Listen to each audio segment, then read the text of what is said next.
இன்றைக்கி என்ன பார்க்க போகிறோம்னா செட்டிநாடு காலிஃப்ளவர் கிரேவி எப்படி பண்ணலான்னு பார்க்கலாம். இதுக்கு நான் 1/4 கிலோ காலிஃப்ளவர் வாங்கி சுத்தம் பண்ணி எடுத்து வச்சுருக்கேன். அதை இந்த சைஸில் கட் பண்ணிக்கோங்க. 2 பெரிய வெங்காயம் அதை பொடியாக கட் பண்ணியிருக்கு.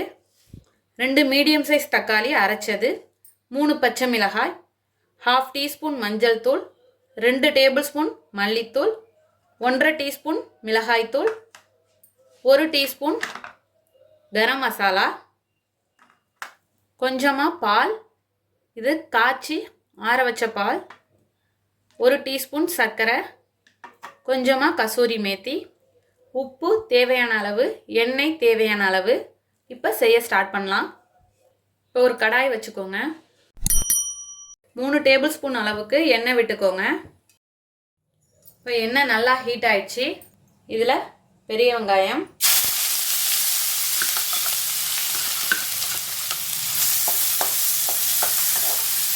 நல்லா வதக்கிக்கோங்க.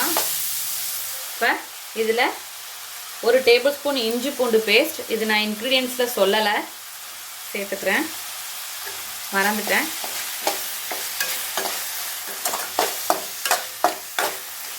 இதோட பச்சை மிளகாய்,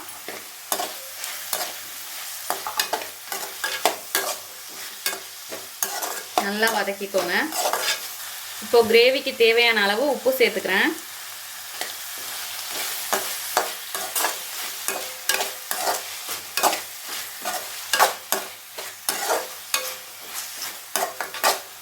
இப்போ வெங்காயம் நல்லா வதங்கிடுச்சு. இதில் மஞ்சள் தூள், மிளகாய்த்தூள், மல்லித்தூள், கரம் மசாலா, இப்போ எல்லா மசாலாவும் சேர்த்தாச்சு. மீடியம் ஃப்ளேம்லேயே வச்சுக்கோங்க, கருகிடாமல் பார்த்துக்குங்க. இப்போ இதை ஒரு வதக்கிடுவோம். இப்போ எல்லாத்தையும் கலந்தாச்சு. கலந்ததும் நம்ம தக்காளி அரைச்சி வச்சுருக்கோம், இந்த பேஸ்ட்டை சேர்த்துக்கலாம்.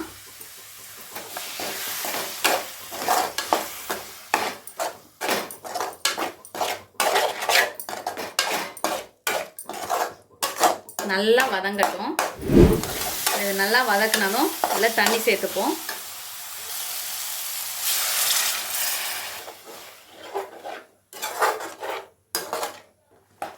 நல்லா கொதிச்சு வந்துடுச்சு. இப்போ இதில் காலிஃப்ளவரை சேர்த்துக்கலாம்.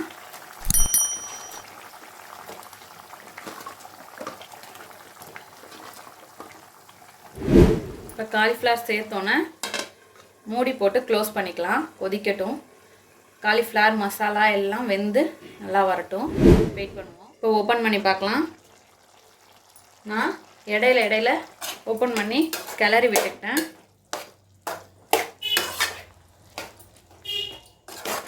இப்போ காலிஃப்ளவர் நல்லா வெந்து வந்துடுச்சு. இப்போ பால் சேர்த்துக்கலாம், கொஞ்சமாக சர்க்கரை,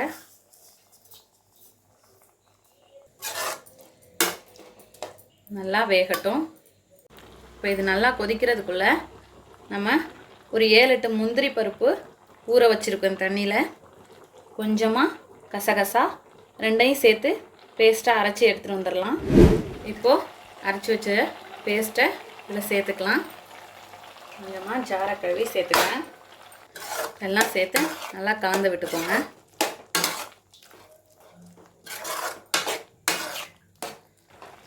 நல்லா கொதித்ததும் கடைசியாக கசூரி மேத்தி, கொஞ்சமாக கொதித்ததும் கடைசியாக கொத்தமல்லி தழை போட்டு ஃப்ளேமை ஆஃப் பண்ணிடுங்க.